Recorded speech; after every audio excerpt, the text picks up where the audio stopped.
Hi, everybody. My name is Greg Katz, and welcome to Tuesday's special State of the USC Football Program edition of WeAreSC.com's Inside the Trojans Huddle, where we tell it like it is.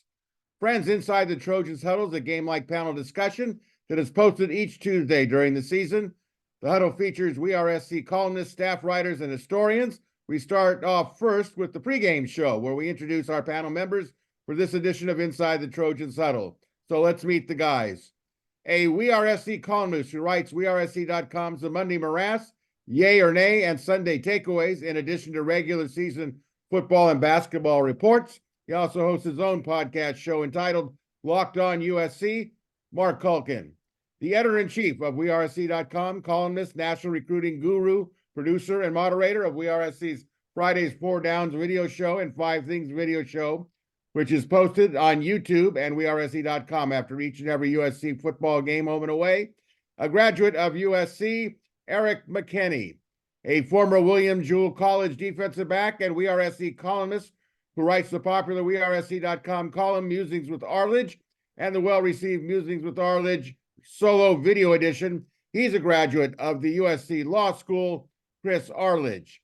And a weekly WeAreSC columnist who writes Fridays the Obvious, Not So Obvious, from the Press Box, IMHO Sunday, the WeAreSC.com travel guide, and an active member of the Football Writers Association of America, your moderator and producer of Inside the Trojans Huddle. That's me, Greg Katz.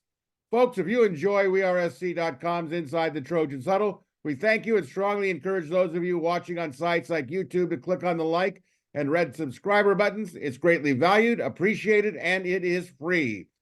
You can also listen to Inside the Trojans Huddle on most available podcast sites.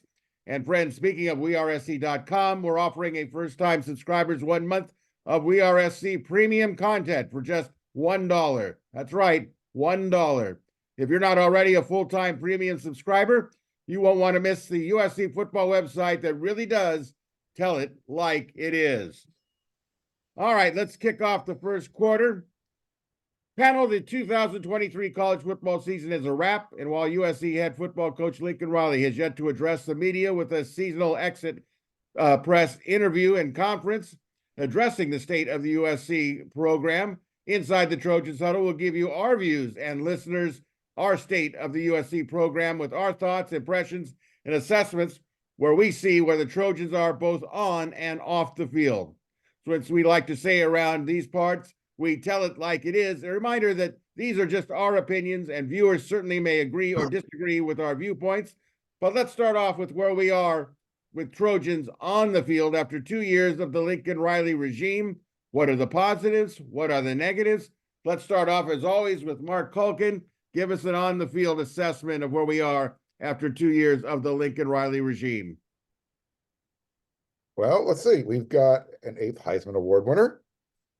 And I think after 2 years, we found out that defense is going to be the #1 priority going forward, building USC's team to get to the next level. So I guess those would be the positives. Look, it's hard to compare 2023 to 2022. You had a lot more positives in 2022 than you had in 2023 on the field, as far as wins and losses are concerned.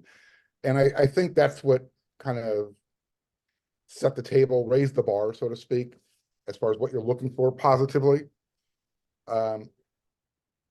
Offensively, I thought USC was better in 2022 offensively than they were this season.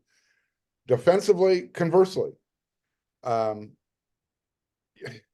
I'm not sure what they did positively in 2023, but at least the year before, you can say they created turnovers.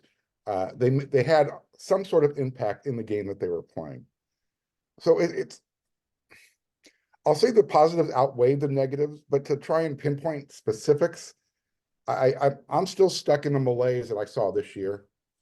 So for me, it's kind of a wait and see mode. I don't know how to answer that question because the next question is kind of the same.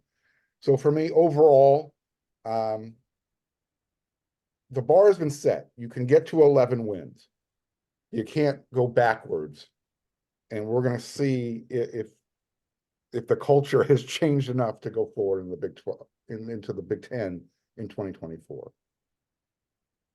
Eric McKinney, on the field after 2 years of the Lincoln Riley regime, what are the positives? What are the negatives in your viewpoint?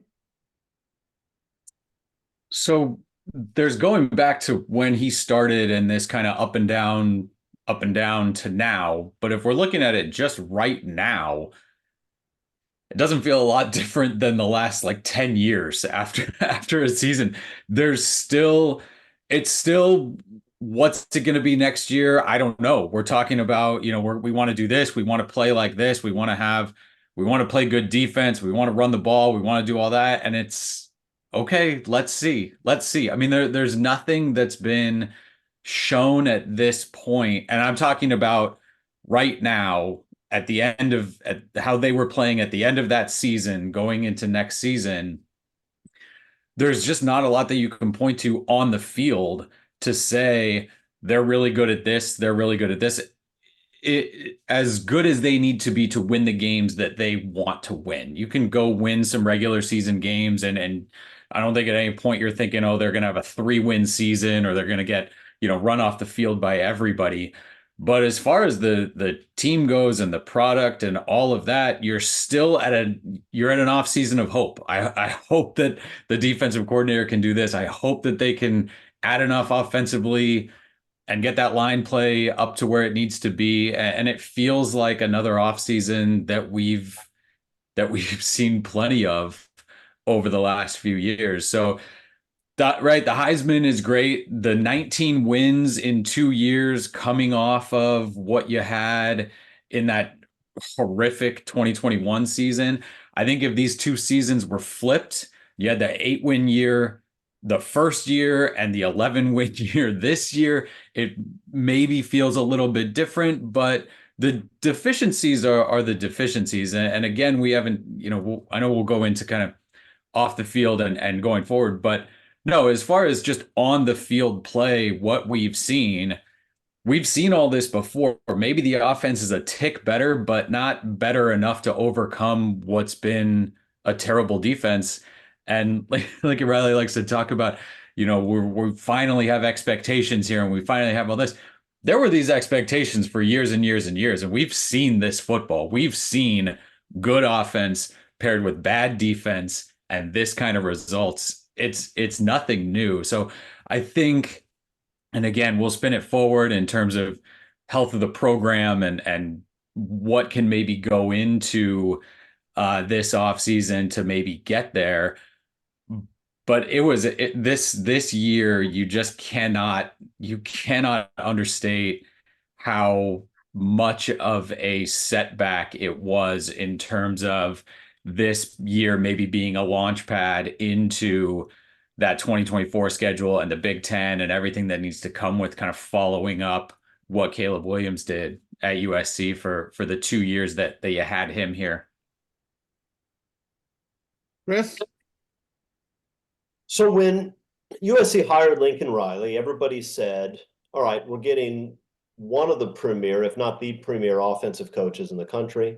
I think we're going to move the ball and score a lot of points, but he's going to have to do a much better job defensively than they did at Oklahoma, right? That's what everybody said. And the offensive side of that is largely held up. The offensive line struggled this year, but let's keep the struggles in perspective. USC finished 3rd in scoring offense in the country. USC finished 3rd in yards per play in the country. It's not like the offense was inept. The offense easily beat Utah, easily scored enough points to beat Washington, right? I mean, this is the Lincoln Riley's offense has shown up, and it's not just Caleb Williams, because Lincoln Riley has scored a lot of points with a number of different quarterbacks. And when they brought in a guy who a lot of us didn't think was really qualified to be the starter next year, he went out and threw 6 touchdown passes. They moved the ball up and down the field. The offense is not the problem. The problem is, obviously, that not only did Lincoln Riley not step up his defensive game, but he took a dramatic step backwards. The Oklahoma defenses weren't as terrible as the defenses the last 2 years, right? They would finish in the 50s, and you think, well, that's not very good for OU, and it's not. But they weren't like 118th. So Lincoln Riley has completely botched the most important thing he was supposed to do. The area where he was supposed to improve, not only has he not improved, but we had an utter and complete collapse the last 2 years. This is not where they should be right now. We talked about this. I like his hires on the defensive side. I think these guys are good. I mean, not only do we have good football coaches, but we have guys with a lot of NFL experience, guys with a lot of college experience. We have 3 defensive coordinators that are coming over. These are guys who know football. I suspect that the defense will improve because the level of coaching will improve dramatically. It's just stupid. It's year 3 that's happening. It's stupid. And Lincoln Riley really, really set back his program and his career by holding on to a coach who he already knew. He knew Alex Grinch when he came over. He brought him anyway. Gigantic mistake. He kept him a second year. Gigantic mistake. We all know that. But the reality is that that's the problem. There were other issues. There were other issues that the special teams were not good this year. When you have a dynamic returner like Zachariah Branch, you shouldn't be starting at the 13-yard line every freaking time you take a kickoff, right? You really shouldn't. That's insane. But all year, they continue to have the same mistakes. I didn't see them doing mass substitutions on that kickoff team. They continue to roll out the same dudes doing the same thing and getting the same result. That's a problem. So, are there positives? Yeah. Lincoln Riley immediately raised the profile of USC football, right? In year 1, he did that. Caleb Williams became a gigantic star. They won a Heisman Trophy. They won enough games that they were in the playoff picture, which had not been true for USC in a very, very long time, if ever, right? That's good. That's positive. But it's hard to feel good about the on-the-field results right now when Lincoln Riley hasn't shown that he's capable of solving the one problem that everybody in the world knew he needed to solve. So we're left with cautious optimism. That's all we have. Well, I have mixed feelings about what has taken place. I think that the first year was hope. The second year, to me now, for me, is hesitation. I think that Lincoln Riley has a lot to prove. We'll talk about that in the second quarter. Look, Mark mentioned the Heisman Trophy. True. That's definitely a positive. The hope part in the first year was true. Eric's was spot on, saying if the seasons had been reversed, that you had the first year representing the second year, there'd be a lot more hope. I think the thing that really kind of gets to me a little bit is that I feel that, and I don't want to lead into the second part of this first quarter, but on the field, there was a lot of miscommunication. There was a lot of penalties that I thought were just absurd if you want to be a championship team.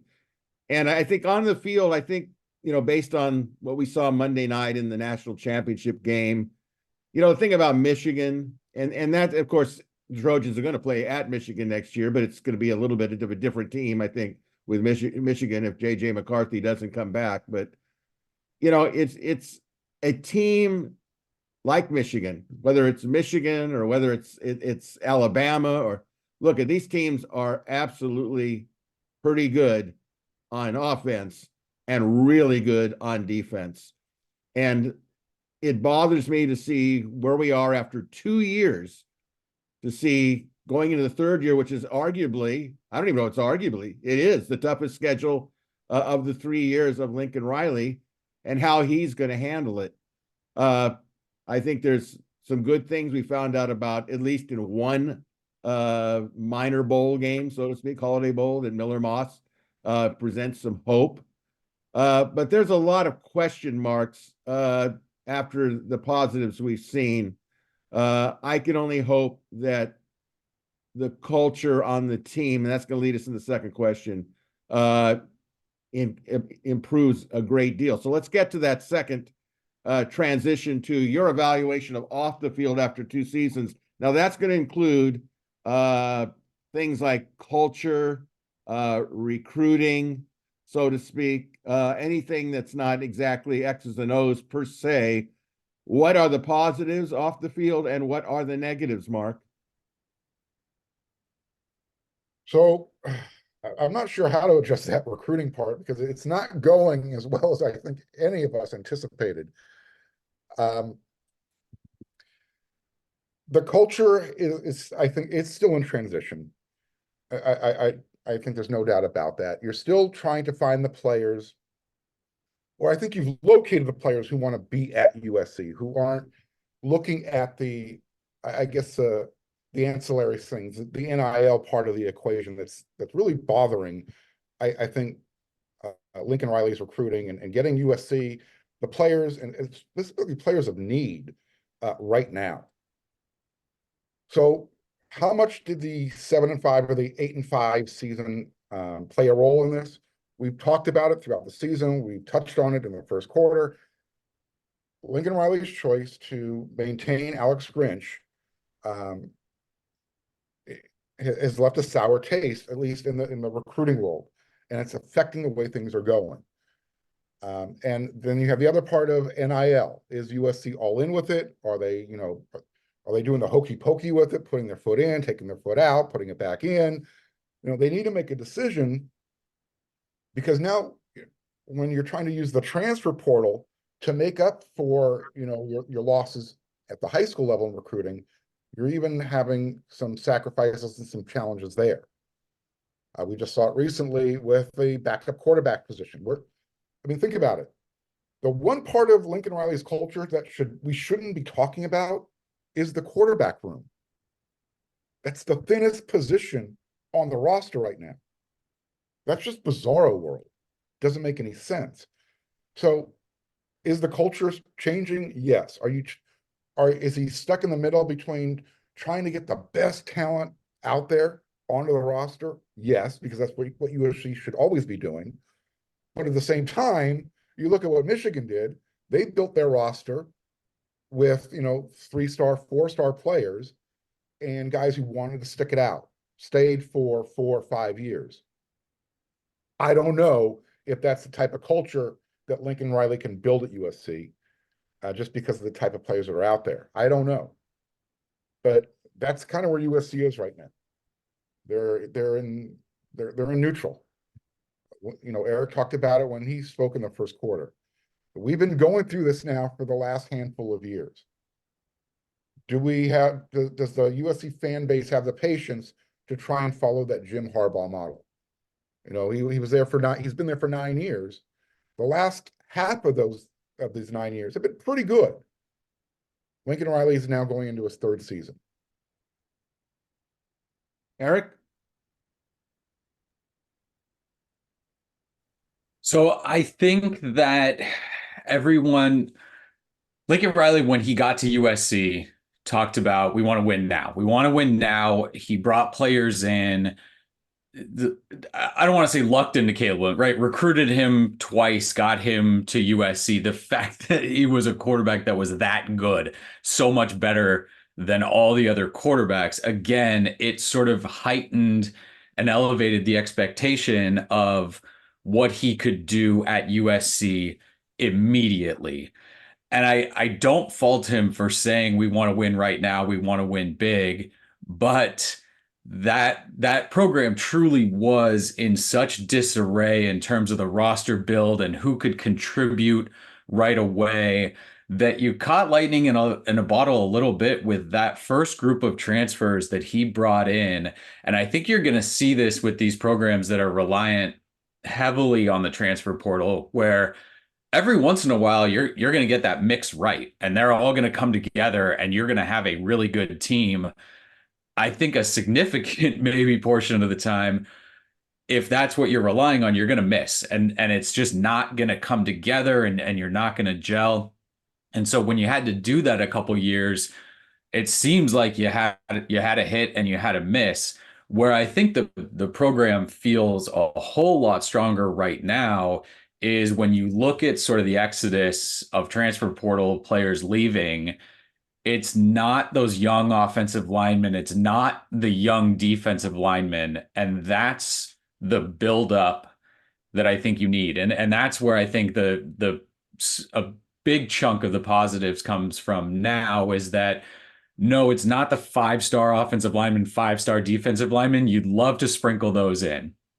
But if you can recruit, and this is where you see Washington, Michigan, Michigan is not a poor, right? Michigan is not a have-not. Yeah, they haven't been 1-2 in recruiting, but they're 9, 10, they're 8 sometimes, they're 12 sometimes. Like they're getting guys.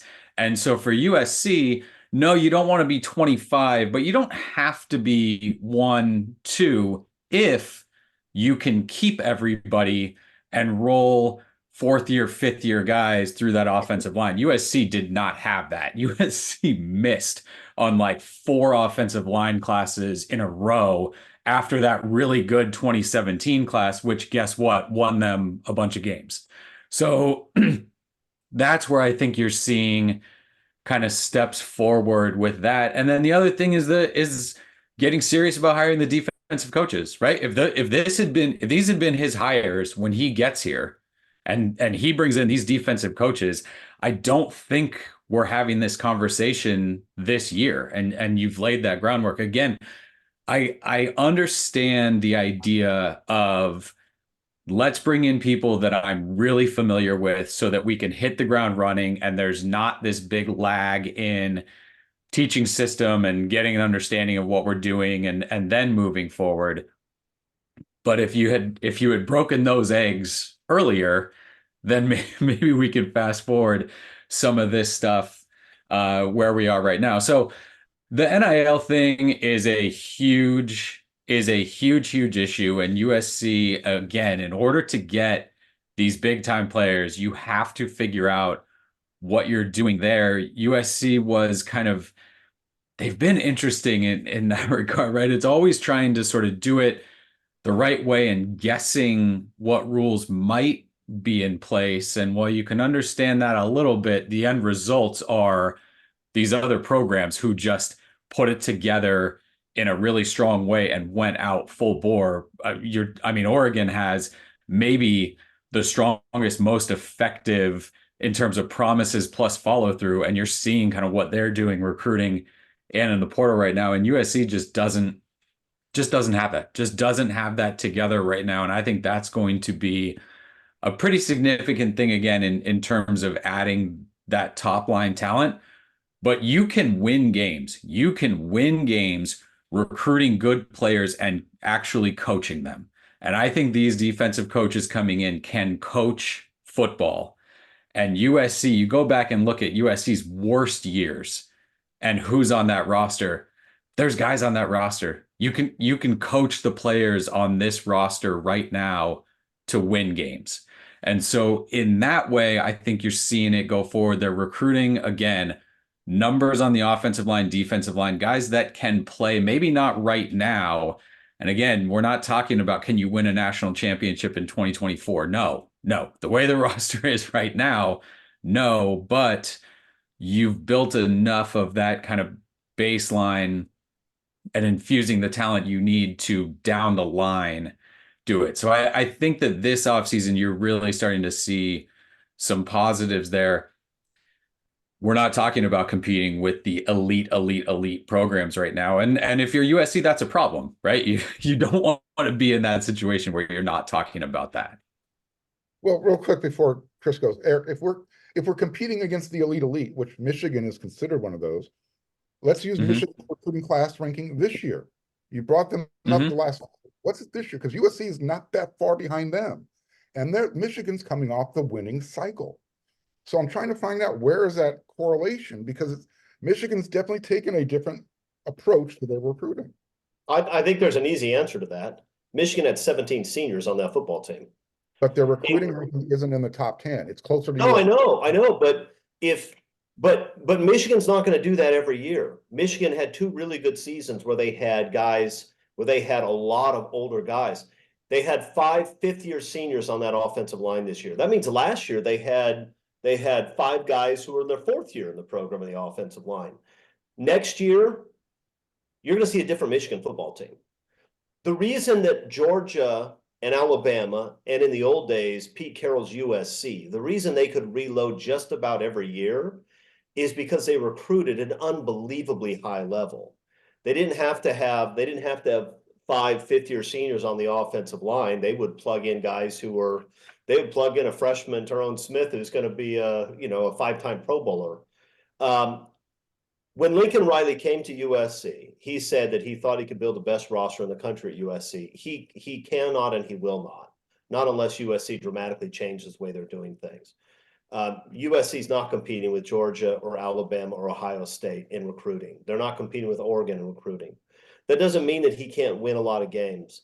I agree with Eric that if you're recruiting 4 or 5 big body athletic offensive linemen every year, and you have them in the system 3 or 4 years with a good coach, you're gonna be pretty solid in the offensive line every year. That was Wisconsin's strategy for the last decade or two, right? They recruited a lot of big offensive linemen, and they played them when they were older, and they were good up front.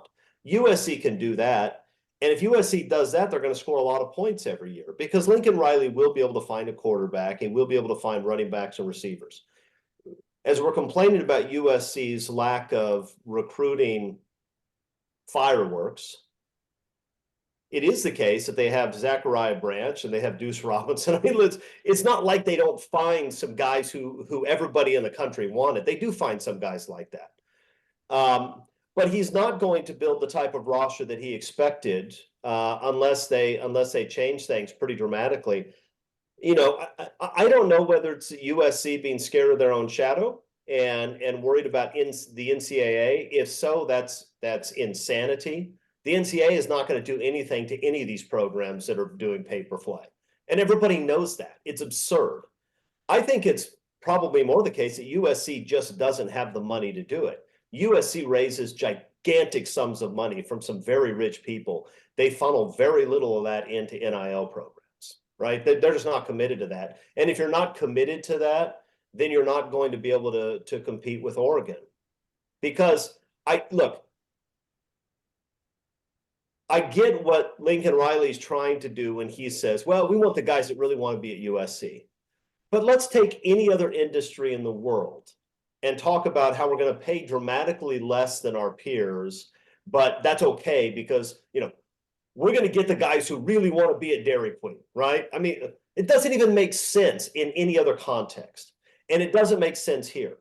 Fans will gobble that stuff up because they have this emotional connection to USC. And they say, that's right, we want guys who want to be at USC. No, I want Bear Alexander. Bear Alexander got a lot of money in a nice apartment, and he showed up and he dominates people. That's what I want. I don't want a guy that's half as good as Bear who loves USC as much as I do. That's no good. Put me on the defensive line. I love USC. I'll work my butt off and I'll get killed. It doesn't make any sense. That's what you say when you're not able to compete with other programs for top end talent. And that's what he's saying. It doesn't make sense. He knows it doesn't make sense. The reality is that Oregon has a whole lot more money for NIL, and they spend lavishly, and they are kicking USC's butt on the recruiting trail. But Chris, and that's what's going to happen. They paid for a Malachi Nelson. He took off and left. They tried to pay for a Jaden Mayava. It wasn't enough. I mean, it's kind of a damn. You're going to get out. One, you're going to get outbid sometimes, and two, sometimes there are guys who are going to want to leave. We'll see what happens with Malachi Nelson. Maybe it turns out that he's really a great football player and just wanted to play early. But you know what? I'm willing to bet he doesn't turn out to be the superstar that everybody thought he was. I think that's why he left. I'm not disagreeing. I don't have any inside information. But what I'm saying is, if you're not going to compete with Georgia and Alabama and Ohio State in terms of top-end recruits, then you can still win a lot of football games, and you might even occasionally win a national title like Michigan did. But Michigan did it with 17 seniors. When's the last time you saw USC with 17 high-quality football players that stuck around for 4 or 5 years? It doesn't happen. And Jim, because we were talking about culture on this question, who's better than Jim Harbaugh at instilling discipline and toughness in a football program, right? He did it at Stanford. He did it at University of San Diego. He's doing it at Michigan. And it took him a while at Michigan because he didn't have the high-end recruits that Ohio State did, and he was getting beat. But if USC wants to play that style, then they're going to have to still in toughness and discipline the way Jim Harbaugh does, which they have not done yet. The 2023 USC team was not nearly disciplined enough, and they were not nearly tough enough. They weren't, not even close. Those Michigan guys were scrappers, and they fought and they tackled well and they blocked and they were disciplined. They held the edge, right? They did. Michigan kept contained. It was fantastic to watch. USC didn't most of the time. So you can win with that Jim Harbaugh style of football if you're going to coach like Jim Harbaugh. And maybe with the new defensive coaches, maybe USC's on their way there, but they certainly weren't there the last 2 years. They were horribly coached defensively. No discipline, no toughness, no fundamentals, no clue what they were doing, right? It was all around awful. So if that's the plan, if the plan is we don't have the money to compete with Oregon or Alabama or Georgia or Texas, and so we're not going to get a lot of the five-star guys, but we're going to recruit a lot of really good football players, and we're going to coach them up. And by the time they're in their third or fourth year, they're going to step in and they'll be just fine against those five stars. If that's what you're going to do, USC has to coach a whole heck of a lot better than they have the last 2 years. And I mean, Mark, you're talking about Michigan. Like I'm with you. It's just the way USC is doing this, you can win. You cannot win now, right? So it takes a little bit.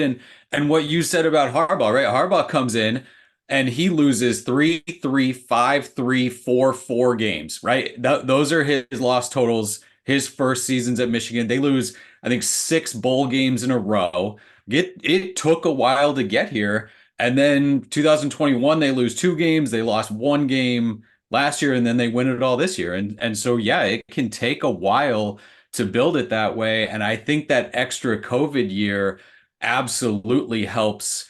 It's why Washington and Michigan, though, they both built in that same kind of way, and getting those extra years for guys was big. And that's the idea, right? Once you lose those COVID year guys and you go back to kind of how it was, you're going to see more of that. Hey, we need quick infusion of talent. And that's where some of that big time recruiting comes in, and those guys can play faster and help you more quickly. And Michigan's not going to compete for a national championship next year. Alabama will, and Georgia will, and Ohio State will, because they're going to plug in these superstar recruits. Michigan will not. Michigan's going to lose 5 games next year. But that's my question is, Michigan is winning right now, like the Alabamas, like the Georgias, like Ohio State. They own Ohio State right now.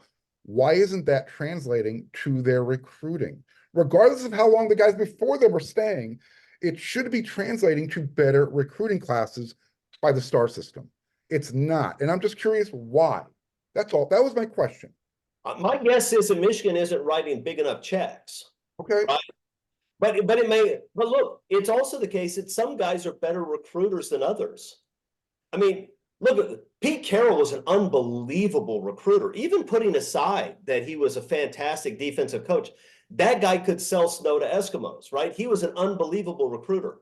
It may be that Lincoln Riley and staff are not nearly as good of recruiters as the guys up at Oregon. Even putting aside the NIL dollars, which matter, they may not be as good of a salesman as those guys are, right? That's entirely possible. Absolutely. Do not disagree with that. Yeah. Well, I'll throw in my couple of comments. I think that part of the problem at USC is there's not enough understanding of what USC is, what it means in the area. Culture-wise, you cannot build a culture when you're, when you're relying on the transfer portal. They're not there long enough to feel it. It's kind of a, I don't know, I kind of taking a trip around Disneyland, and you know, okay, we stopped off at Tomorrowland. Okay, that was great. And that's what a lot of these players do. They kind of stop off. They can't work their mindset into just win one for USC, fight on. If you get the high school players, you can develop them, you can discipline them. I don't know whether you can discipline a 21-year-old or 22-year-old to buy into a system in just 1 year. You know, one of the things that was mentioned over and over again, and I think you guys touched on it, is this idea of my brothers, my team.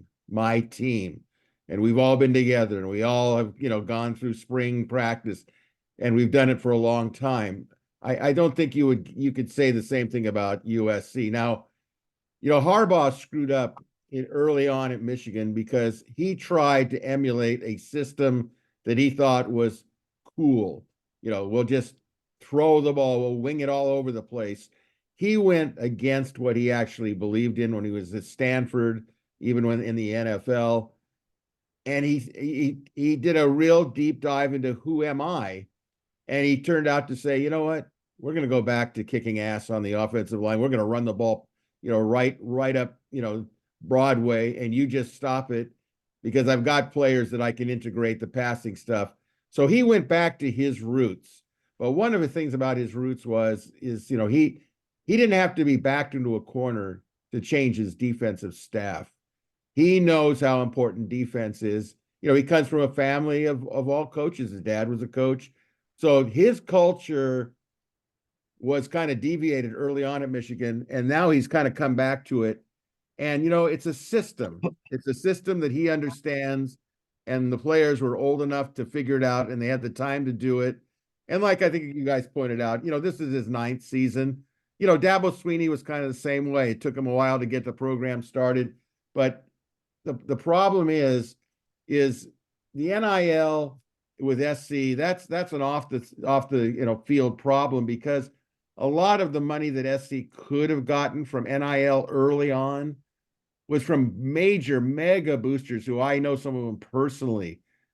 The university just cut them off. It's like, okay, we don't need you, or we're worried about the the NCAA and the sanctions, and the people that they could have relied on, they've basically cut them off. And there's been no real attempt to bring them back into the fold. And many of these people are getting older now, and it doesn't mean they don't want to fight the fight any longer. And so it's one of those things where I think the university has to take a step back. I have a lot of confidence in Jen Cohen. I think she knows what's coming off. I think she's learning about what's going on at SC. Obviously, Chris Peterson is one of her mentors. He definitely knows what's going on. He said, I think I mentioned this the other week on Fox, that SC needs to find a great leader to deal with the system as it is today. I took that as kind of a cut at Lincoln Riley. It's more than just being a great quarterback coach. It's more than just, calling plays. It's on both sides of the line of scrimmage. And I think, that's part of the leads into the culture as well, because the players pick up on that. So let's hold on just a second. Yeah, sure, Chris, go ahead. Look, all of the top programs are taking transfers, right? Georgia, Alabama, Ohio State, Texas, they're all taking transfers. The question isn't whether you're going to play the transfer game. You can be Dabo Swinney and say, I don't want to play that game, and now you can be irrelevant, because that's essentially what's happened to Dabo. They're all taking transfers. USC took a bunch of transfers, but I'm not sure what you expect Lincoln Riley to do when he shows up and he has a football program that has the talent level of the average University of Arizona team. That's what he had. If you have that, you kind of have to hit the portal and bring in 15, 20 guys for the first couple of years. I don't think, and Lincoln Riley's been clear, that's not what he wants to do. It's not what he expects to do long term. But he had to do that the first 2 years. What else are you going to do? You're going to run out the guys that Clay Helton left you? Those guys couldn't play. There wasn't nearly enough talent on that football team. Offensive line, actually, they weren't bad, but they were pretty bad in most other spots. You have to do that. Riley knows that he doesn't want to rely on the transfer portal all the time. The problem is he's getting his butt kicked in the high school recruiting ranks because he doesn't have the money to pass around, or USC is not willing to pass it around. That's the reality. So I don't think it makes sense to criticize Lincoln Riley for the way he's done recruiting. You can't get a bunch of guys out of the portal. They're not committed to USC. They don't understand USC. Sure. But there were a bunch of guys that were already here that, one, weren't very talented, and two, also didn't seem to understand USC because they didn't show up to play hard most weeks. So I don't know what else he's supposed to have done other than what he's done so far. Michigan's offensive line transfers, all transfers. I mean, not all, but significant transfers. Left tackle transfer, center transfer. They brought in they brought in a bunch of transfers to kind of remake that offensive line, and those guys played. Interesting.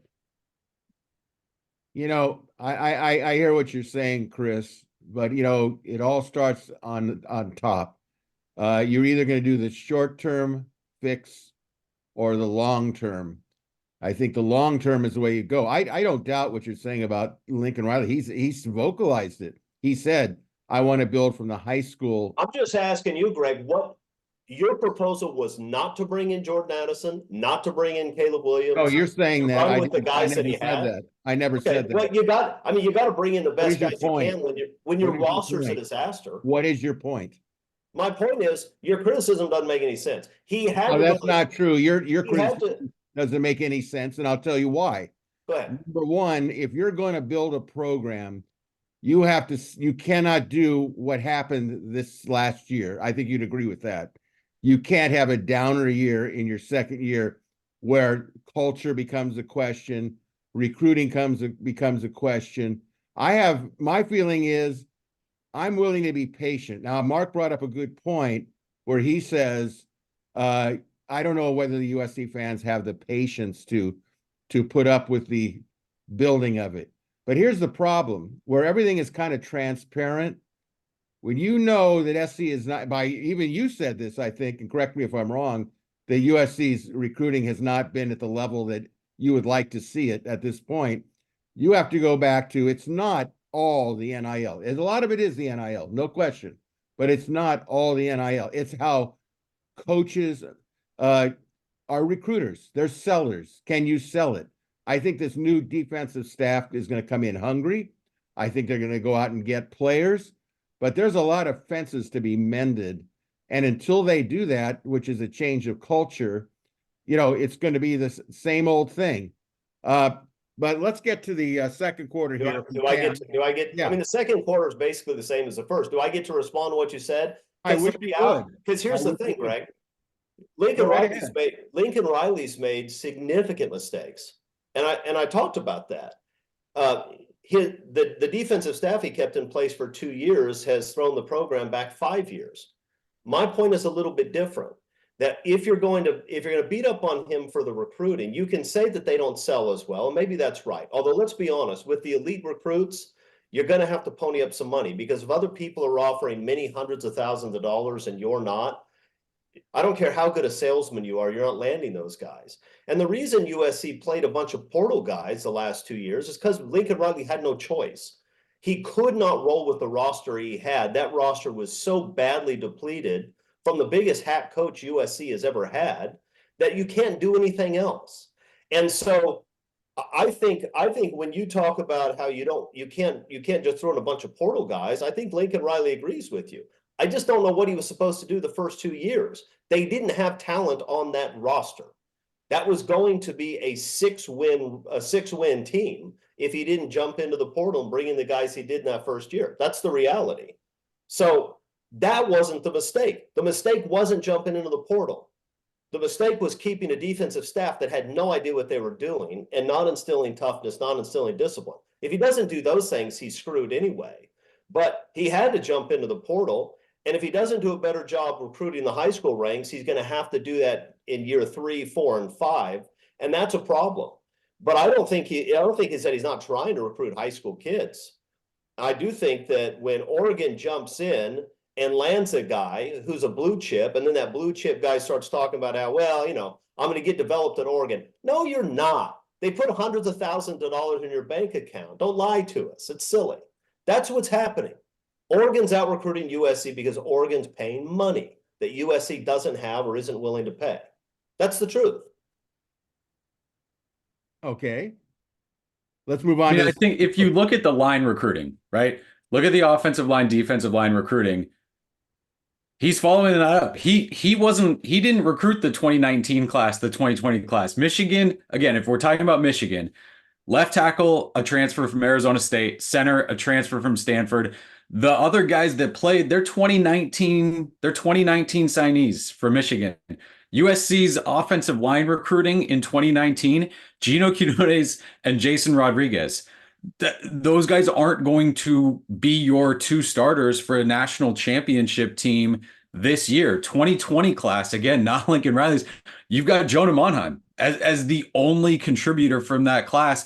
If you go back to 2018, you're at Justin Edich, you're at like 2 offensive linemen in a 3-year stretch. And if you look at where they have really sunk in recruiting, the last 2 years, that 23 class, the 24 class, this is that sort of building block that you have to have in your program. No, it doesn't help you now, and that's why you have to go out and reshape via the transfer portal. But I do think he's doing a fair job at trying to do both things at the same time, which is almost an impossibility, to rebuild right now to win via the transfer portal and also rebuild to win in 3-4 years via high school recruiting. That's a really difficult thing. And I think you're seeing some steps made again to bring in the important positions. What we saw is you cannot rebuild an entire unit in one offseason with transfers. That is incredibly difficult. But now that you have that base of young guys, again, specifically offensive line, defensive line, you're seeing all over the place. You sprinkle in a guy or two here and there. That's what you have to do to fill holes. So I think it's a difference. Like if we're still having this conversation in 2025 and 2026 based on you missed on every single guy in the 23 and 24 classes, then that's something else. But right now, the way to build this program, again, if you're not going to buy all of those big name recruits, is to sign these linemen that we've seen them sign and develop them over 4 or 5 years, so that if you're winning the national championship in 2026, you look back and go, yeah, that 23 class was the one that got us there. We developed them, they stuck around, and those are our senior starters now. And again, we can't talk about that yet because there hasn't been enough time to get there to this point. All right, let's move on here. I think we've covered some of the ground of the second quarter, but just for the sake of going through protocol here, no doubt, panel, we're in the second quarter here. Lincoln Riley will continue to be paid handsomely heading into season 3 of his 10-year contract. Okay, that's just how you pay high-priced coaches. But we'll take this systematically. One, panel, what do you see as Lincoln Riley's biggest achievements after 2 seasons? Chris? I think we already talked about it. I think winning 11 games and winning a Heisman in year 1, that's pretty good. Nothing that happened this past year is an achievement to be proud of, right? It wasn't. It was a disastrous year that really has done damage to Riley and the program. But we talked about those other 2 things, so I don't think I have anything else to add. Mark? Yeah, there really isn't anything that we took the first quarter into overtime, so to speak. So you look back at 2022 fondly. You were hoping that 2023 would have been able to build off of that. But we'll see what happens in this upcoming season. We know that we hope that we have a quarterback that's ready just to step into the spotlight. He showed he was able to do that. Now we just need to find a backup or 2 so we can have spring camp. Eric? Same kind of stuff. I still think that what he has put into the program in terms of that young line talent is something that we haven't seen in a while. I think that's big. The Heisman's obviously big. And then figuring out how to put some effort in on that defensive side. If those decisions defensively had been made when he got here, I don't know if we're here right now. So yeah, getting to that point. And it's still, we'll see. If he talks about, everything we do is going to be slanted towards defense. Sounds great. We'll see. I say that his biggest achievement was that he made USC football relative again, which was not an easy task to do. Which transitions to me to the second question: what do you see as Lincoln Riley's biggest disappointment or disappointments after 2 seasons, Chris? Lincoln Riley thought he rebuilt the defensive front 7 last year, and he thought that was going to make the difference in his program. And it turns out that either those guys weren't as good as they thought they were, or USC's coaches couldn't figure out how to use them, because most of those big bodies were sitting the bench all year long while USC couldn't stop anybody. I think that's I think that's probably the biggest disappointment. He thought he misdiagnosed the problem and then went out and got guys he thought would fix the problem he misdiagnosed, and that didn't work. And I suppose the second major disappointment is that I think he thought he would be able to recruit with Georgia and Alabama, and he's not able to do that. Not right now. Mark? Yeah, it's obvious. The defensive side of the ball is his biggest disappointment. So until we see USC turn that corner, that's going to be where all eyes are focused on with Lincoln Riley. We talked about at the beginning of the show, offensively, even this year, they looked like they took a step back because they weren't as efficient as they were the previous year. They still had a good offense, but it didn't carry over from the 11-win team, and that's what we all wanted to see. So it is what it is. Time just to turn the page and look forward to 2024. Eric? Yeah, taking him at face value, it's what he says. It's the distance between what he thought the defense could be and what it was. Just absolutely a misread on where he thought they could be. It wasn't like, hey, this defense will get us to number 60, right? It's elite. We want to play elite defense. We have the guys. We have all that stuff, and that distance is extremely disappointing. Just to have such a bad read on what might happen to what did happen. Terrible. Okay, I will say this. My disappointment is in leadership. When you are the head coach of a corporation, storied corporation, whether it's Georgia, Alabama, Ohio State, Michigan, et cetera, you have to be well-rounded. You have to know defense. You can't fake it. You have to show that you make good hires. You have to be a little bit cold-blooded. I do understand about not firing Alex Grinch because he was one of your best buddies and came over on the airplane on the midnight ride. And I get that. And I admire him that he's loyal to him. But at this point, when you're making the amount of money he's making and the expectations and everything else, you've got to make really tough decisions for the good of your program, not for the good of your relationship. Certainly after 1 year, that's a very difficult thing to do, to cut the cord on a person who obviously was also at a non-football thing, a family friend, a friend of his children, the whole thing. That's very difficult to deal with. But I think that, Lincoln Riley shouldn't come out of the air and say, now defense is the number one priority at our school, which I think was kind of like, well, when did you finally figure that one out? Well, I think if he was watching the games last night, he probably figured it out. And he probably is growing as a coach. I think, he's only 40 years old. He was handed He's a man. He's 40. Yeah, but you can be 40 years old in numbers, but that doesn't mean you're 40 years old and being a good leader.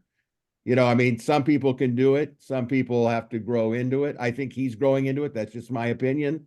I don't think that he really got the understanding of what it is to coach in Los Angeles and the media attention. He tried to, in my opinion, strictly my opinion, his dealings with the media, although he is cordial and he is nice, he does not want to bend to understand the necessities of what people out here want to see. It's counterproductive to community relations. You don't see him going to any Trojan type clubs or any of that sort of stuff. It all comes together. I have no problem if he's learning. I have no problem if he's learning it and he says, okay, you know what? I need to do a better job of getting out and meeting people and greeting people and doing the type of things that promotes my program, because you need these people when things get rough. You need the support of the football community. Yeah, go ahead, Mark. Right. USC took away those opportunities. There are no more. Correct. I almost brought that up for NIL. I mean, how many putting those things back together, wouldn't that help drive some NIL donations? Right. So yeah, everything you're saying is correct, Greg, but USC chopped off their own foot, so to speak. Let me ask you a question, Mark, because I think you'll know the answer to it, and I'm certainly not going to try to force what I think, but let's take the Monday morning luncheons, right, on campus. Is that a coach's decision not to have them? You know, here's what I'll say. I think it was the Monday morning quarterback, right? Here's how I'm going to answer that question. Right now, before the basketball games, you anticipate Coach Andy Enfield talking to the boosters. Well, recently he's been sending out his assistant coaches, and not his top assistant coaches, the guys that closer to the end of the bench, to answer the tough questions. So, yes, I think Lincoln Riley should go to Jen and say, we need to bring this back. I need to stimulate some energy with those boosters. So yeah, they should. I think Lincoln Riley should have a say, and we need to bring that back. I don't know if it's his decision. Honestly, I don't know. I think Eric might know that answer better than I do. I don't know anything about the inner workings, but if Lincoln Riley said, I want to have a Monday luncheon and get the boosters together, there's nobody on that campus who's going to say no. I totally agree. They should bring it back. Well, public relations right now, and the San Diego Trojan Club and the San Gabriel Valley Trojan Club. You need to bring those things back. Yeah, absolutely. And that's a discussion we're going to have in the future. I've been waiting to actually get around to that, and I think the off season will provide us the time to do that. Let me conclude this with panel. Have the overall Lincoln Riley returns been as good as the original investment? What do you think? Is he earning it? Is it as good as it should be, could be, can be? Chris, what do you think? I mean, not yet. You don't pay a coach $12 million a year or whatever it is to go 8-5, and take a top 5 team to unranked by the end of the year. That being said, Lincoln Riley inherited a program that had a lot of problems. He caused some of his own problems, but let's see whether he's learned something from this. Pete Carroll talked about that year he spent out of coaching, where he really had to think about what he was about, and he had to change his philosophy, and he had to reinvent himself as a coach. Lincoln Riley's not going to have a year off from football, but Lincoln Riley, I think, is in a position where he realizes he has to reinvent himself as a coach. Let's see if he can do it. I think he's a smart guy. I think he's ambitious. He may just pull it off. And if so, the 3 defensive hires that he made within the last month are going to be the start of that. Okay. Next contestant. Mark, you've already did you give your opinion yet about this? Are we getting our money's worth? Look, I had no say in the matter. They didn't come to me and ask me how much I wanted to pay part of the salary. So whatever the market bears, look, I don't think any of his bonuses kicked in this year, any of those bonus clauses. 2024 is going to say whether or not he's worth what USC is paying. Like Chris said, he inherited a dumpster fire. He's put the fire out. It doesn't smell as bad back there behind the building anymore. Now it's a matter of, is it going to be presentable? Eric? Like what Chris said, not all of it yet. When you pay that money, you pay for a national championship. He hasn't won a national championship, but it's tough to fault him for not winning a national championship in 2 years after taking that over. I think we'll get a sense. And again, what we've seen this offseason and the changes there and all of that stuff, I think that we're moving towards that. And he gives you still a big name, right? USC, even after this season, they'll be in the discussion. What happened with them? How can they go forward? All of that kind of stuff. And so to still be sort of in the picture is part of why you pay for a coach like that, when the feeling is that but at the bare minimum, you're going to be entertaining on offense when you throw that out there. And I think you still feel okay enough that he's going to be able to figure something out as you go into the Big Ten. I'll tell you what, if USC was paying $3 million a year for a no-name coach right now, it would feel worse.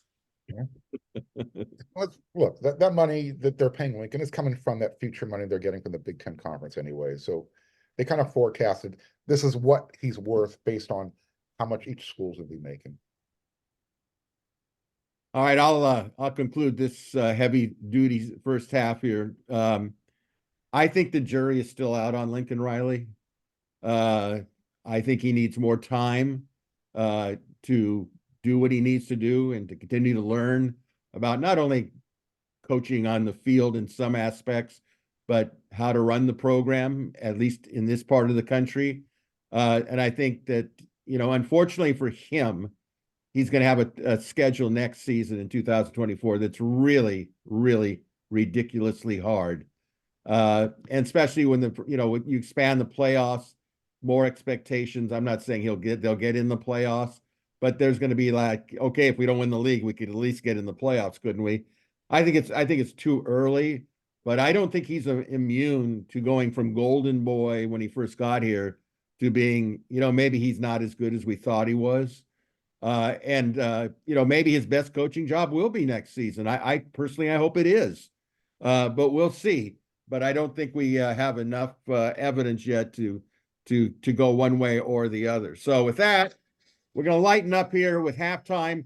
Panel, last week I asked you who were your 2023 offense and defensive MVPs.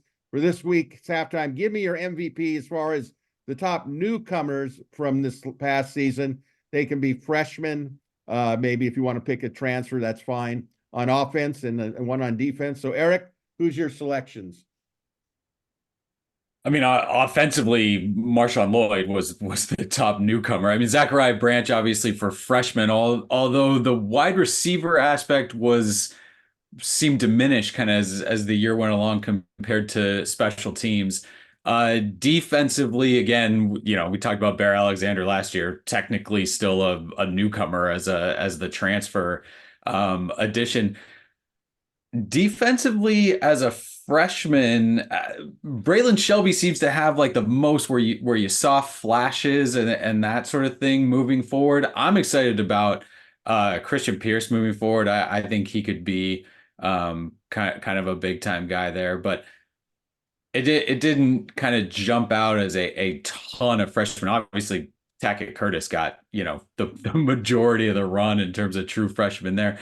Announced his commitment to Wisconsin, so he'll be back at the Coliseum this fall when Wisconsin comes in. Okay, Chris. Yeah, I have a lot of the same names.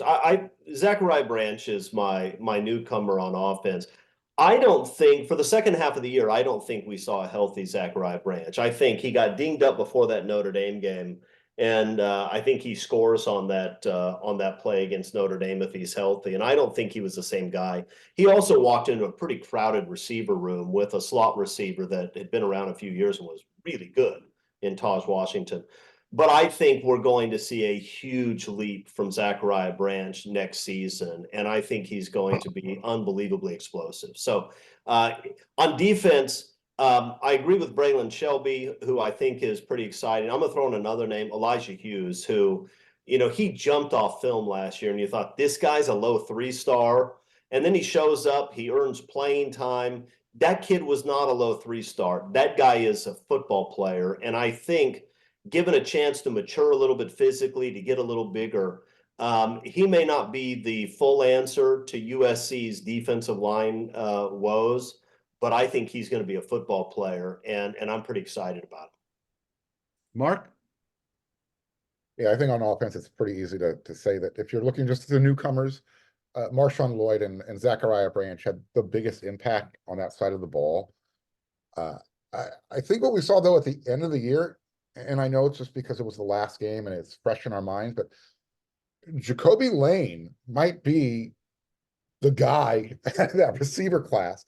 Zachariah Branch does a little bit of everything really, really well. Jacoby Lane is a true wide receiver. And I think the confidence that he plays with, the confidence that he actually, in front of the camera, just talking to people, you kind of sense that he's ready to take that next step. So he's one guy I want to throw that name out there. On defense, we talked, they mentioned it, Bear Alexander, Braylon Shelby. I don't know, I guess, do you want to call Jameel Muhammad a newcomer who had an impact? Because I think that's perfectly good. Absolutely. The edge position wasn't great, but I know at the beginning of the year, some of us weren't as high on him as others were. But Hey, don't drag that back up, Mark. Muhammad and I have made our peace. No, Chris, look. Yeah, you threw me into it with him too. We all had questions about what was going to happen with that edge position. We all thought Anthony Lucas was going to be the dude based on what, the coaches and the players were saying. It wasn't him. It was the guy who came from Georgia State. So we saw some flashes of newcomers that can help out on defense. We're now going to hope that Braylon Shelby and Christian Pierce and all the guys, and Sam Green, who had a fantastic spring game, can do what Elijah Hughes did when he was put into an actual game. So some guys to look at. Yeah, I think that sometimes it's not how much playing time somebody got, but what they did when they were in there. I'm going to throw one out. I totally agree with Arledge on Elijah Hughes. In fact, when I looked at Elijah Hughes, I saw a younger version of Mason Graham of Michigan. I think that both of them were 3 stars, I believe, coming out of high school. They both have a huge motor. When you look at that Mason Graham, which is from my area, basically of Orange County, and I remember watching him and how he's gained weight, and he's I think they listed him now at 6'2". I think it's 317. So God help the new USC center if Mason Graham is lined up over him. That'll be an education, I'm sure. Offensively, I agree with Mark on Jacoby Lane. I think that Jacoby Lane really opened some eyes just in the manner that he caught balls from behind him. He's just got like suction cups for catching a ball. He's a bright guy. He was excited that I think he said he had a 3.2 grade point average to finish the semester. So, and I agree with Chris, actually, that maybe Branch was really hurt and it really depended on him. And again, one of the things to remember, especially offensively, is, the idea of who am I going to throw the ball to? I don't know how Caleb Williams ended up in the latter half of the season about who he decided to go for and look for and so on and so on and so forth. But I think the names that were brought up are all worthy people of an MVP award. So, friends, we again strongly encourage those of you watching Inside the Trojans Huddle on sites like YouTube to click the like and red subscriber buttons. Greatly valued, appreciated. It's free. You can also listen to Inside Trojans Huddle on many available podcast sites. Be sure to check out WeAreSC.com, become a premium subscriber. All right, second half kickoff. We're going to go quickly on this lightning round predictions. We'll go Mark, Eric, Chris, and myself. Question 1, yes or no? Some way, somehow, the Rose Bowl should be the permanent site of the college football playoffs national championship game. Mark, yes or no? Oh, absolutely. Cut down on that travel expense. Eric? I don't know about permanent, but definitely on occasion, every other year, every 4th year, whatever it is, but put it there sometimes, yeah. Chris? I think it should be, but I think politically it's impossible to make that happen. I agree with Chris. It should be the one. College football, the tradition of college football, what bigger tradition is there than the Rose Bowl? Everybody loves it. They like it. It loses its perception for college football by not having one of the bigger games there. Question 2, yes or no? Looking at the 2024 schedule, the Trojans are better served playing at Washington as scheduled than having to play Oregon in the Coliseum, which is not on the schedule. Mark? Okay, sure. Eric? Yeah. Playing Washington next year? Sure. Chris? Yeah, DeBoer's a good coach, and I'm sure he'll do something to make Washington competitive. But that team's going to take a step back. I don't think Oregon's taking a step back next year. Agree. Question 3, yes or no? Wide receiver Dorian Singer made the right choice in entering the transfer portal. Mark? Yes.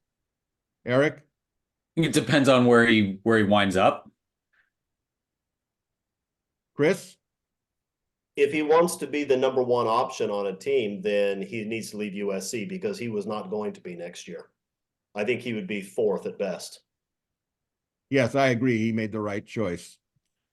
Question 4, yes or no, Lincoln Riley will be able to get 2 quality quarterbacks from the transfer portal either before or after spring ball?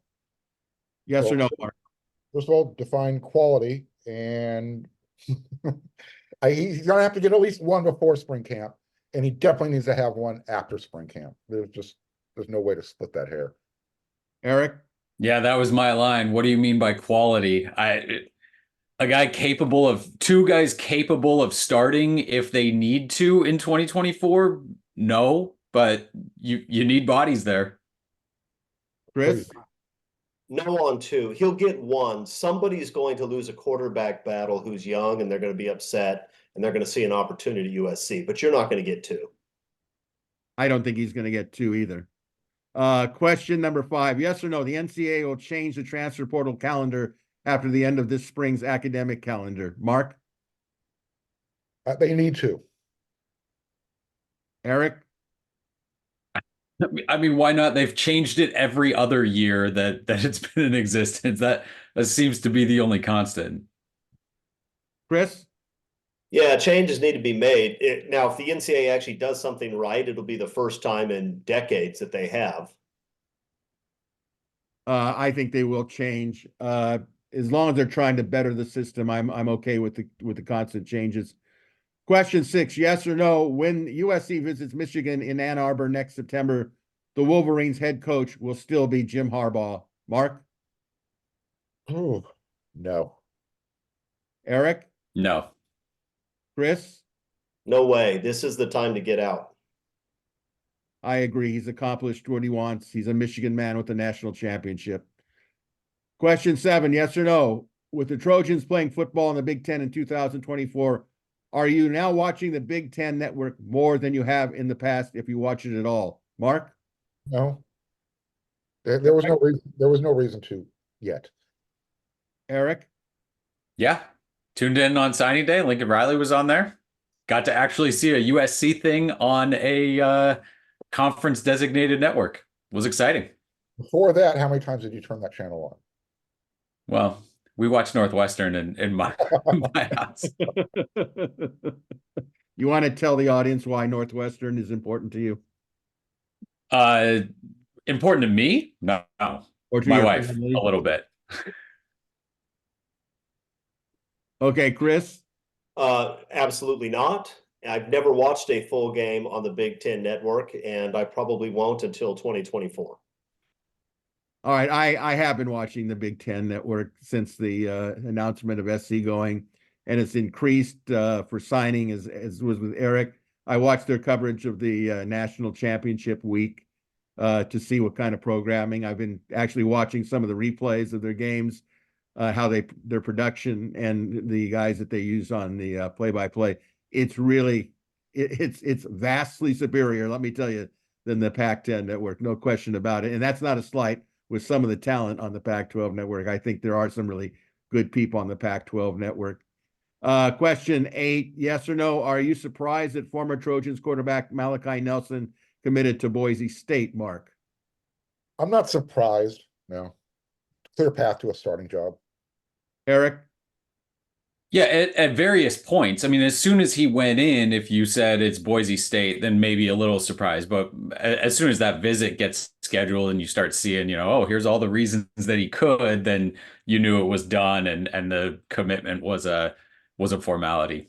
But you saw, right? JT Daniels picked like the big name school and how it worked out for him, and I think this is going to be the path for a lot of young quarterbacks. Let me play now. Let me get on the field knowing that I can go somewhere else later if I do well enough. Chris?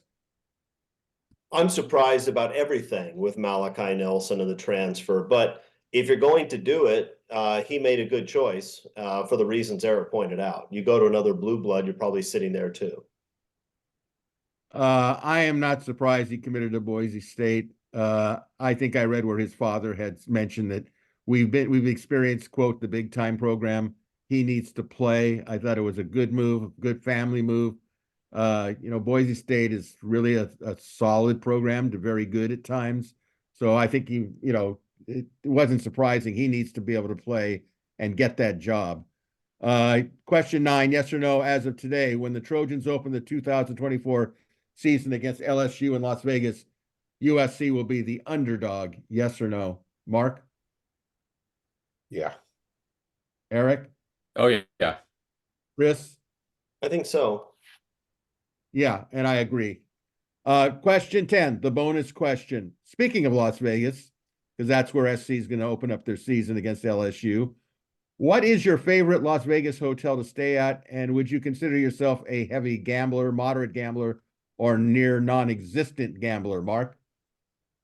So I'm not married to any particular hotel in Vegas.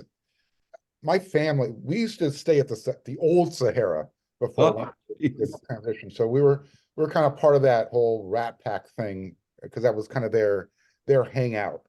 So I really don't have a hotel that I care about deeply.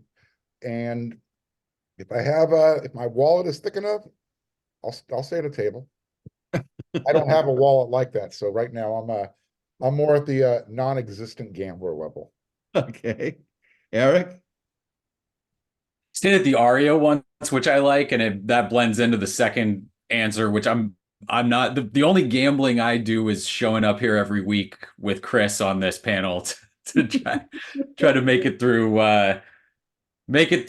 without having to edit significantly what he may launch into. Just imagine what you're missing. The stuff he cuts out is the best stuff. By the way, we are going to probably have the best of Chris's editing that's been on the floor, and we'll make it into a special program. It's, I mean, 4 years ago, it would have just been whole shows. Just yeah, that's true. Clipped. Chris, what about you? Vegas? I don't know that I have a favorite Vegas hotel, although if somebody wants me to give their hotel a mention on a weekly basis in exchange for free rooms, I'm open to that. I am a moderate gambler. I like to play blackjack, but I don't like to lose very much money. So if I go to Vegas, maybe I'll take out a couple $100, and if I'm going to lose all that, then I walk away and never come back. Bring back the 7-card stud poker table, and I'll sit there for hours and hours and hours. Yeah, I don't know how to play that. When I think of Vegas, I think of all the trips we used to take when I lived in Monterey Park in an unconditioned car, air-conditioned car in the 50s. And I remember we'd stay at the Stardust Hotel, which doesn't exist any longer. So as I matriculated and got older, it was various hotels. I liked Caesar's Palace. I still actually like Caesar's Palace to some extent. But I think I've settled in on the Wynn. I just like the Wynn. I like the rooms. Gambling, I could sit at a blackjack table, but they priced me out of it. So I don't even know if I would consider myself, even at the height of it, a moderate gambler. I'm non-existent now. I just as soon, get some nickels and just have some fun playing, pulling the slot machines and call it a day. So my whole thing of Las Vegas has changed. I go see a show is always fun for me. All right, we head into the fourth quarter here, and we all know what that means here on Inside the Trojans Huddle. That means we light the symbolic torch for the as we do at the Coliseum for USC home games. As those of you tuning in for the first time, at USC football games, the band plays the William Tell overture between the third and fourth quarter. You Big Ten fans will see it. So while this burns a little bit, a reminder to all of you recruitaholics, don't forget to watch WeAreSC.com's recruiting video show, Recruiting Roundup with nationally respected Scott Schrader, best in the business, and host Dylan Brazier. So quickly, we're into the fourth quarter. Viewer questions, panel answers. Here we go. Question 1 from SC in DE. I think that might be Delaware. Okay, he says, I'm a little slow. I know the show has been taped and is available on YouTube. Why can I not find a place to view it here? I think when he says here, he's talking about our own website. Eric, you want to comment on that? Yeah, Eric. I don't know. It is on the website. On the website. There's a front page story, and it's on the video player. Maybe SC and DE is right. Maybe it was just that he was a little slow. A badge of honor, getting ripped by Chris Arledge. Does it get any better than that? No, there's generally a story and the video player, you may not be familiar with it, but above the story, that's where we put in the Inside the Trojans Huddle. If you're saying, where is it? Question 2 from SC Fan in Florida. Panel, always enjoy the show with your personal insights, thoughts, comments. Couple of questions. Any inside information on who, if anyone, the Trojans are pushing extra hard for at this time in the transfer portal? Maybe a defensive lineman or 2 or 3. Let's take that particular question. I think they're having challenges with the portal, at least getting a quarterback transfer. Would you all agree with that? Well, they just hosted a couple of defensive linemen over the weekend as well, with Isaiah Rakes and how is it Javier Derrick? What's his name, Eric? So Yep. they're focused on those guys, obviously. If you've been hanging out on WeAreSC, we've been having discussions about a quarterback that they have their eyes set on. So yeah, there's some holes they got to fill. And like I said during the show, the fact that the quarterback room is as vacant as it is, to me, that's a little odd. And again, why hasn't Caleb Williams made his announcement official yet?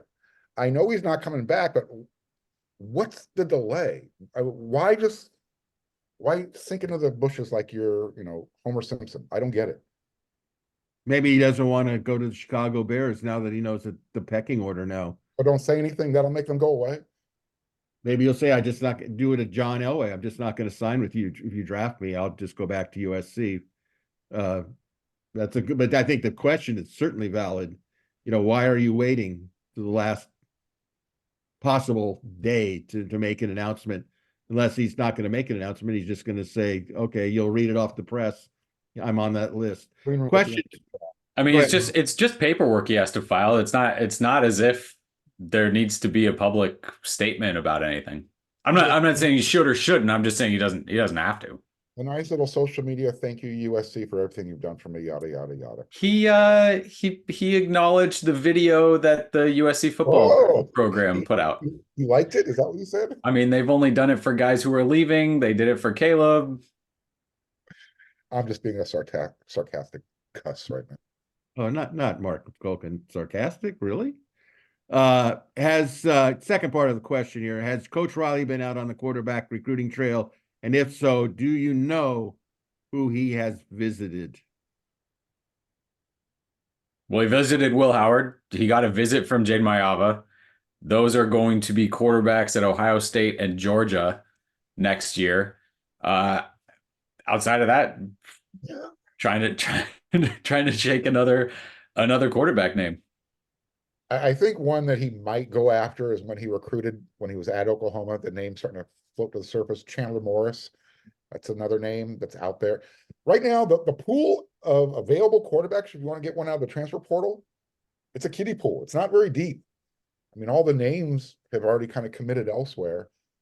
And who's left in the high school ranks that he even considered? All right, question 3 from Crown of the Valley, Sacktown via Pasadena. Season's over. Our bowl games are over. 2 questions. I think we probably already know the answer to it. Will we ever know what happened with Sierra Wright? Is he coming back to the team? I would suspect not. That's my opinion. I do think we'll at some point know, though. I don't think it'll remain a mystery forever. I tried looking him up right now just so I could answer the question more effectively, and I don't know, but I do know this. He's a tenor, and he claims to be able to speak fluent Latin. So if you are a casting agent and you're doing some sort of ancient Roman film and you need a fluent Latin actor, he may be your guy. Usually when your head coach says he's no longer part of the program, that's not a good sign. That language is really harsh language. Yeah, I certainly would not expect him back at this point. And I think part of the second question you guys have already answered. Is he coming back to the team? Is he still taking classes? Did he land a big role in a movie or TV series and took time off from school and the team? Inquiring minds want to know. I think we've given you everything that what we know. Question 4 from Dave and TJ. Orderly. Have you guys had a chance to really dig deep into D-Lin's defensive yet?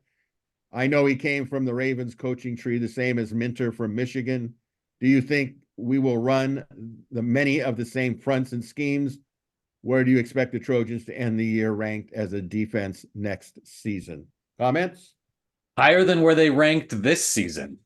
I mean, that's it. I think anyone who's trying to say they should be where UCLA was this year based on Lynn's 1 year there, 1 year here, you're not looking at what that schedule was, what he inherited, what USC's schedule is, and what he inherited. But I mean, if you have to put a number on stats, right? Top 50, something around there, but it's less stats. It's more just competency, right? That they know what they're doing, that they're playing fast and loose with an understanding of where they're supposed to be. And after every play, you don't have three guys huddled, clearly trying to figure out what was anybody supposed to be doing on that play. I think that's the key for me. That's the step forward that I would like to see from the defense, and not getting the line of scrimmage set 5 yards downfield on any inside running play. That would be helpful. Question 5 from HUD SD. Which two of our receivers do you think will get the most receptions this season? Do you think Eric Gentry will be a starter at the beginning of the season?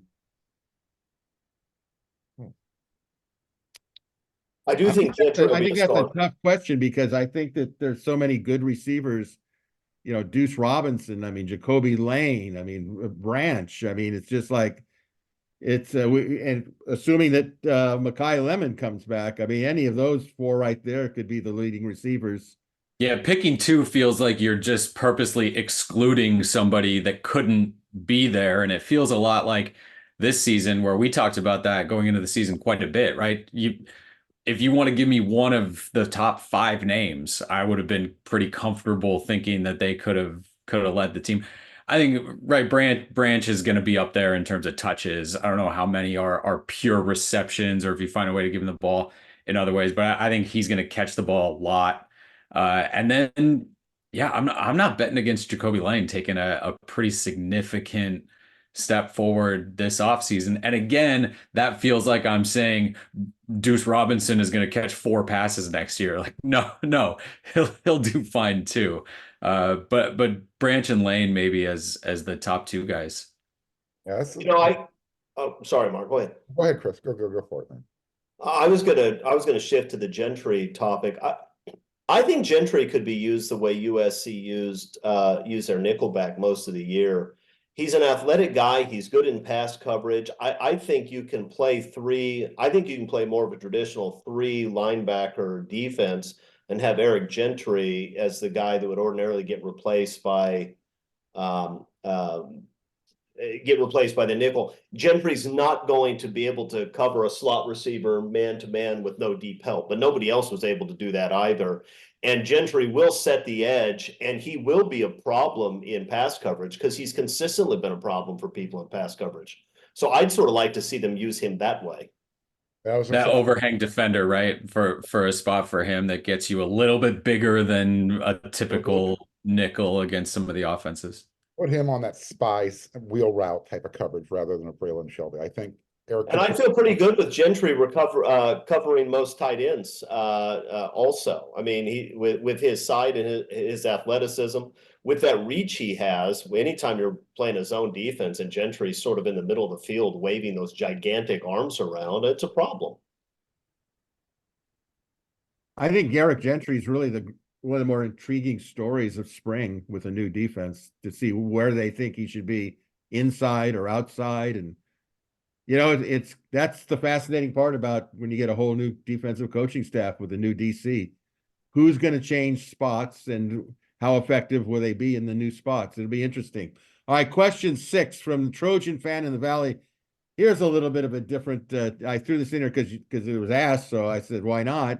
Panel, let's switch it up this week. What are your thoughts on this year's Trojans basketball team?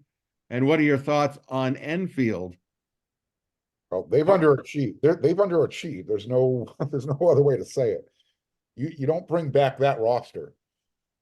When you bring back Boogie Ellis and Kobe Johnson, you add the #1 high school recruit in the country, true point guard. You can't be 1-5 in the month of December. And I understand that, Coach Enfield wanted to use the scheduling as part of the rationale for it. But when two of your losses out of conference were at home to Long Beach State and UC Irvine, that excuse loses a little bit of its sentiment. So there's no way to spin it. They have underachieved. This would have been the year to really take this program to the next level. You've already said, hey, we just need to get that point guard. Well, you got the point guard, but up until these last few games, he's been a turnover machine. And when you've got UCLA down the street struggling as poorly as they are on the basketball side of the ledger, USC needs to take advantage of that. And you're just wondering, has Coach Enfield reached his plateau? The guy recruits with the best of the best in the country, but he can't seem to get the team to play as a team when they need to.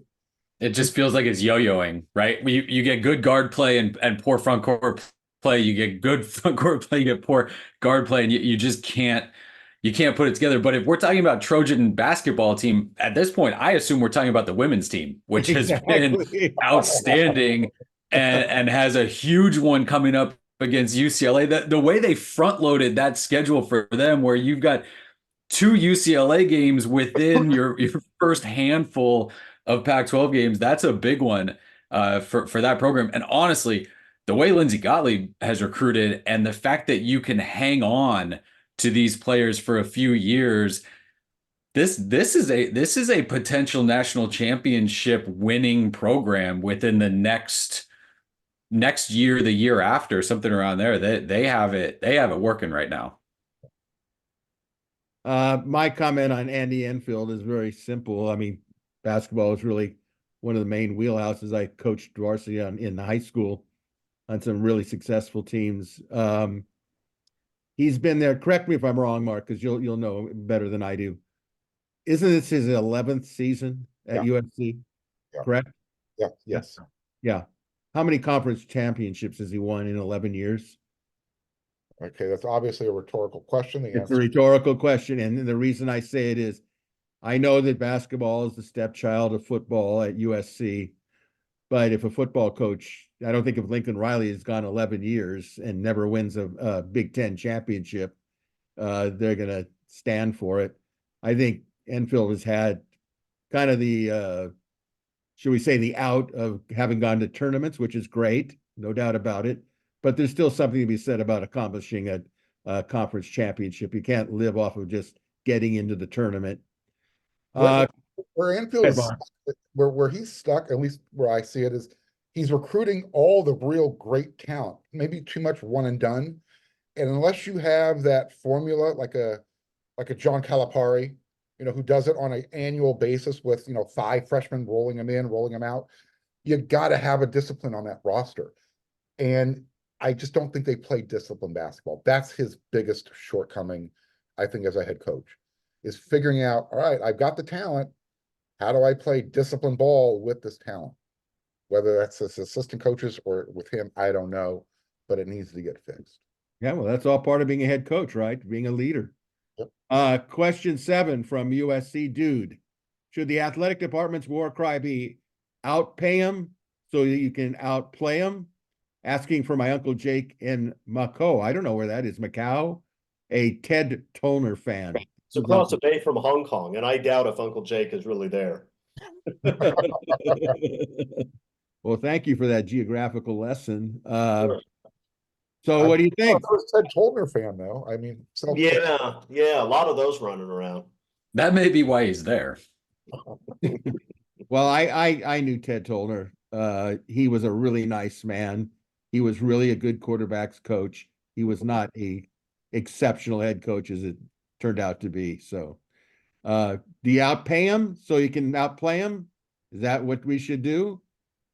So we've talked about this, right? So much. It's going to be both. If you pay guys to go there, it does not matter if you can't coach them into good players. Like you have to develop the players that are there. USC just has not done that for years and years and years. And that has to be what they do. Again, you're at USC, even without NIL, you're going to have players on your roster that are good enough at football where you can coach them to win games, not national championships, probably not conference championships at Big Ten, but your baseline is if you coach well, you can have a pretty good team. Yes, they need more money for NIL to get some of these players, and USC has got to figure out how to get kind of claws into that and bring that in and get everybody who can make a difference on board. And it's not there yet. It's not there with some of these big time programs that can turn to one or two people and fund an entire NIL offseason to bring in a bunch of players. But it's funding the high school NIL part, and then it's the roster retention part of NIL. I mean, it's a multi-layered thing. It's the NFL only wishes they could take the college model. I know the players union does. All right, question 8 from Josh Chamberlain Pasadena. He has a number of questions. Just pick out the one that you want to answer. Speaking of the athletic department, aside from trying to lure players and coaches with huge sums of money, example, outpay them, how does the athletic department strategically plan to address the local recruiting problem, player development, past injustices such as the NCAA ruling against Reggie and USC, and reestablishing the culture of USC football, where identifying with USC football brought shivers down the spines of SEC teams? Eric's writing a story. He's going to be publishing this later today. Yeah, about all of those things. I mean, the local recruiting problem is when you just haven't done enough of it. You haven't sent enough guys to the NFL over the past few years, and it's not a place where local coaches have seen players that they send to USC flourish and do well. And until that happens, you're going to be up against it. That's just how that goes. Player development, again, coaching, putting them in the right positions, having them make plays. I think this offseason you're taking steps towards that. The Reggie Bush thing feels like it's out of USC's hands at this point. If Reggie wants all of that stuff reinstated before USC goes forward with any kind of ceremony, USC can't just force that on him. And it's clearly up to the Heisman Trust and the NCAA and all of that to get that moving on that side. And then reestablishing the culture. We talked about it, build those lines, build the offensive line, defensive line. I think that they've started to take steps there. Can you keep going? Can you hold on to those guys? Mark mentioned roster retention. That is such a huge point. And you're seeing NIL pushes. Michigan last year did one, those who stay, right? And it was a NIL war chest to keep players there and from going other places. There's so much that NIL has to do. You have to be able to lure recruits. You have to be able to go get transfers, and you have to be able to keep guys on your roster who didn't play last year, who might see options somewhere else, but you need them to fill in as a starter in 2 games and give you good special teams reps and just make your roster better. And it's hard to keep those guys when they see somewhere else, hey, you can get paid and go start somewhere else. It's tough. Coaches are in a tough spot right now with these rosters. Or sit on the bench and get paid to what you're talking about. Why buy the cow when you get the milk for free? Quite a couple more and we're done here, and we'll get overtime and call it a day. From SC fan in Florida panel, how would you rate the odds of Reggie getting his Heisman back? 50-50. Additionally, what can USC do to get it back? How hard should USC fight? Who should they fight with to get it back? I think we answered some of it. Anybody want to add to that? It's going to happen at some point. It's also, the NCAA is also going to disappear at some point, at least for the major football powers. So it will happen. Whether it's going to happen in a year or 10 years, I don't know. They just need to start speaking up. I mean, it seems like, when you talk the loudest, people listen. Keep talking. Force somebody's hand. I still think, again, the most frustrating thing about it is that Matt Leinart is very vocal about it. If every Heisman Trophy winner in the past said, no, you have to do this, because they they all know that they all took money the exact same way that Reggie Bush did. If they all came out and said, you have to give this back to him, I can't see the Heisman Trophy Trust saying, no, you're all wrong. We're not going to do that. I think that would be maybe a pretty significant domino to fall. Johnny Football did. Wasn't that enough? Again, I think a concern, right? I think they all know that he should get it back. If you had a big kind of effort together and a push for it, I think that helps. Reggie's going to have to do that though if he wants that to happen. And there's no if Reggie cares about it, there's no reason he can't go to those guys. They'll take his phone call. He knows a lot of them already. He could make it happen probably if he was one, committed to it, and also committed to putting in the work to actually work that room. All right, and finally, question 10 from Troy SC91. Sorry for the long question comment, but I'm curious. Regarding NIL payments to players, I assume this is taxable income to the players.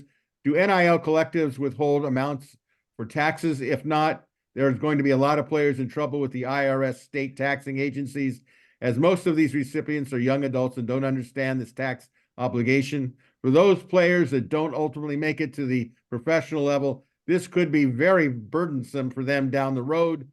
We will see it. We will see in 3 to 5 years if this becomes an issue. Comments? It was one of the very first things brought up with it, right? This is going to get a lot of guys in trouble. And when going back to Boulevard at USC, that was one of the big things that they installed was tax professionals to be able to sit down with these guys and say, this is what you have to do. And there's guidance with that, with the good ones, right? The ones that know what they're doing, they absolutely give help to those players. And you're going to see as many players get into trouble with tax stuff as you do the general public getting in trouble with tax stuff. The ones that understand it are going to take care of it. The ones that either don't care or don't think about it are going to get in trouble. But there's a lot of guidance out there, and you have to be kind of willfully ignorant to not understand what you're doing with these payments. Most of these players have agents, NIL agents and reps and all of that doing this stuff. It's been enough years now where if you're working with a guy who is shady enough to where you don't understand this or where the money's going or any of that, then I don't know how much help there would have been out there for you anyway. Okay, a reminder, if you have a question or comments for our panel, go to the WeAreSC members message board. Click on the thread that pertains to Inside the Trojans Huddle, viewer or listener questions. All right, overtime. This is a quick one now. Panel, your final thoughts on Monday night's college football playoff national championship game, won by Michigan 34-13 over the Washington Huskies. Final thoughts on that, Chris? The team that wins the line of scrimmage usually wins the game. That's the way football is. Mark? Yeah, Michigan, they played a better all-around game. And it was just unfortunate that Michael Penix chose the last game of the year to maybe have his least accurate game. Like I said, when USC fans hear 4th and 9, they immediately think of Matt Leinart hitting Dwayne Jarrett for the first down. Good point. The Huskies are going to hear 4th and 7. They're going to say Michael Penix missed a wide open Roma Dunze, who, by the way, said he ran the wrong pattern. I heard that this morning. You could see him kind of when he got open, sort of lost what he was doing and just said, give me the ball right now. Yeah. He was shocked at how wide open he was. Eric, any comment? Chris is right. I mean, it's the lines of scrimmage. I think what Michigan specifically was able to do with just its front four, that front four in terms of both stopping the run and getting after the quarterback, there weren't a ton of sacks, but you could tell, especially as the game went on, Washington's offensive line got so preoccupied with how do we stop just that front four that whenever Michigan sent an extra guy, it was absolutely wide open. And yeah, the blitz did a lot. And if you look at Penix's numbers, I think both interceptions were on a blitz, and he didn't do well against that. But that was all created by what that front four for Michigan could do, especially those two interior guys. My final thoughts is I compared Michigan or any national championship team to where USC is today. It's a benchmark. They've got to get better on defense. We talked about that.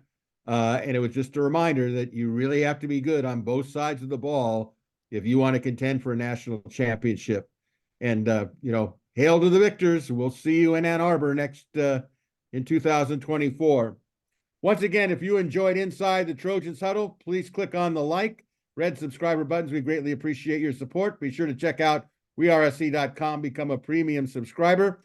That'll do it for Tuesday's edition of Inside the Trojans Huddle. Reminder to watch all the other stuff that's on WeAreSC.com. I think you'll enjoy it. Give it a try. So until next Tuesday, a big thank you to our panelists, Mark Culkin, Eric McKenney, Chris Arledge, all stars in my opinion. And special thank you to all of you for watching or listening to the Inside the Trojans Huddle. Have yourself a great weekend. So until next Tuesday, on behalf of our Inside the Trojans panel huddle group, this is your moderator, Greg Katz, saying, fight on, everybody.